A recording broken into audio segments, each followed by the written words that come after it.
నమస్తే డాక్టర్ గారు. నమస్తే మేడం. మనం శ్రావణ మాసంలో ఉన్నామండి. థర్డ్ వీక్ మనకి వరలక్ష్మి వ్రతం చేసుకుంటాం.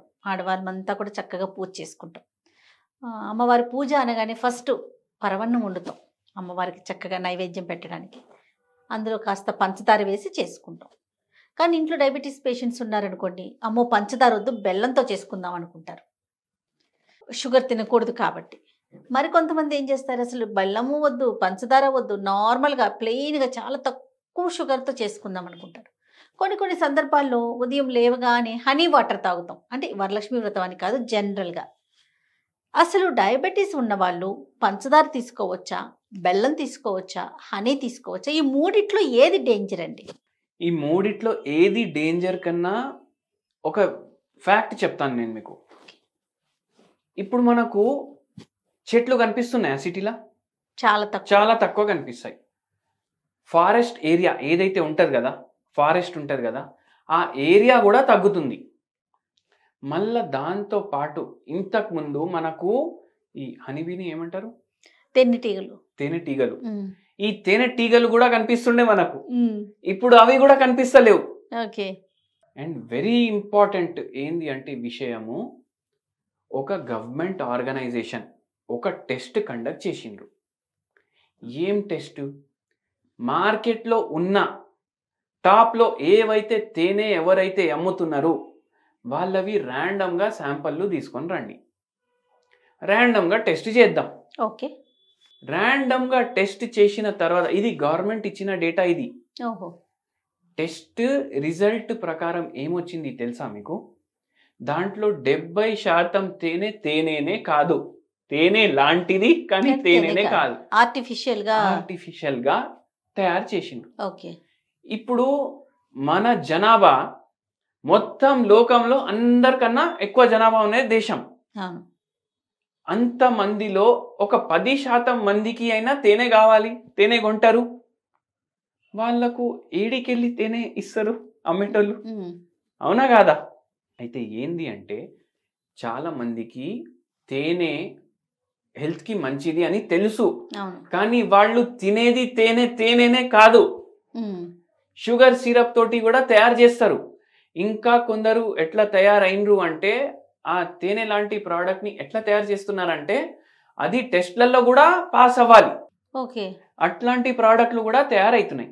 అయితే తేనె మీరు బై ఛాన్స్ మీ కంటి చూపు తోటి చూస్తున్నారు, వాడి తీసి మీ కళ్ళు ముంగట ఇస్తున్నాడు అంటేనే తీసుకోండి, లేకపోతే తీసుకోకండి. మళ్ళా ఇంకోటి మీరు గమనించండి, ఇప్పుడు మన ఇంటికి చుట్టాలు వస్తారు. ఇప్పుడు వ్రతమే ఉంది మీరు అన్నారు, ఇంటి పక్కన వాళ్ళు వస్తారు, చుట్టాలు వస్తారు, అమ్మమ్మ వాళ్ళు, పిన్ని వాళ్ళు, తోటి కోడలు అందరు జమ అవుతారు కదా. ఏమవుతుంది, వీళ్ళు ఎవరో ఒకరు డయాబెటిక్ పేషెంట్ ఉంటారు.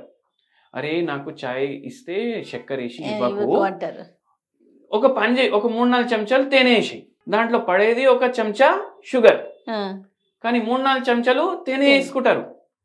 అప్పుడు ఏమవుతుంది, ఆ చక్కెరలో ఉన్నంత షుగర్ మీరు కవర్ చేస్తున్నారు కదా, అవునా కదా? అవును. అయితే ఏం లాభం ఉండదు.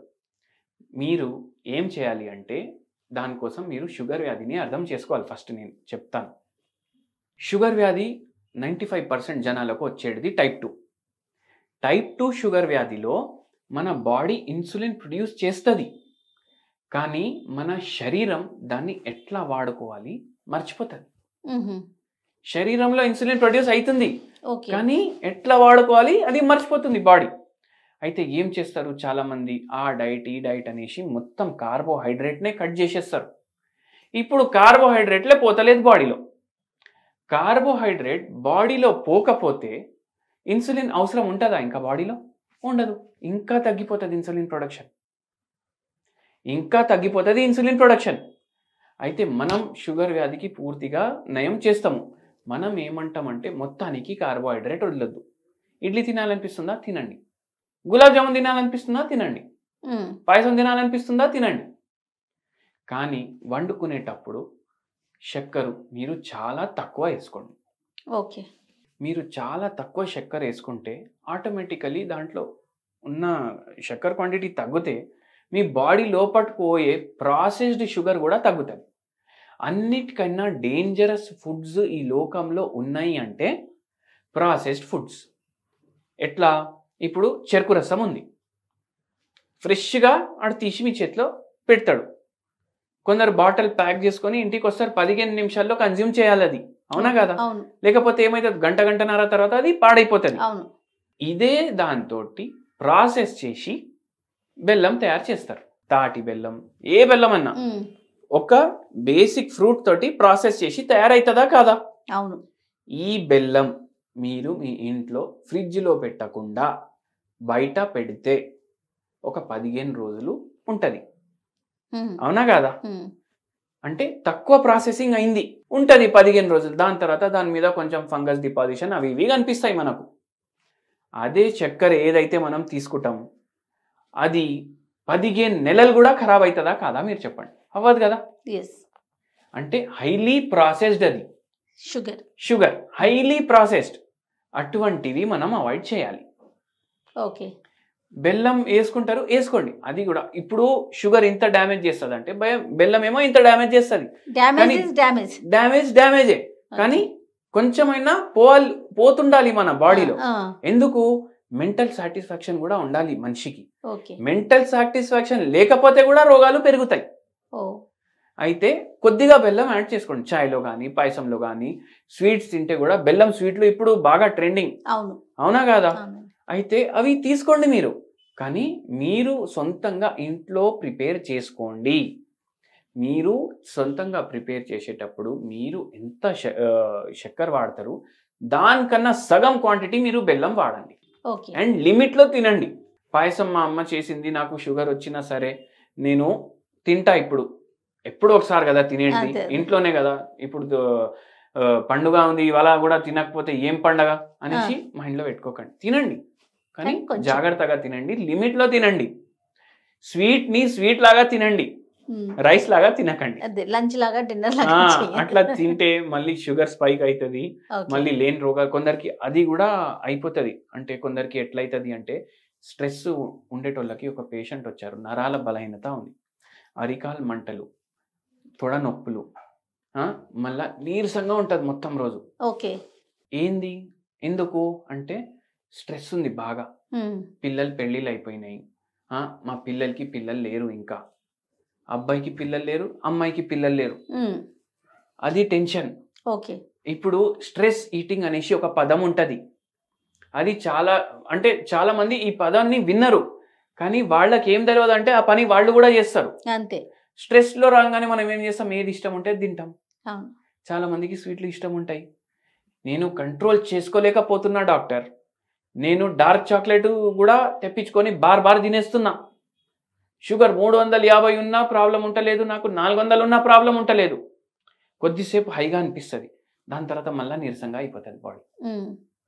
అంటే ఏంది, హై గ్లూకోజ్ లెవెల్స్ వల్ల బాడీ నీరసంగా అయిపోతుంది.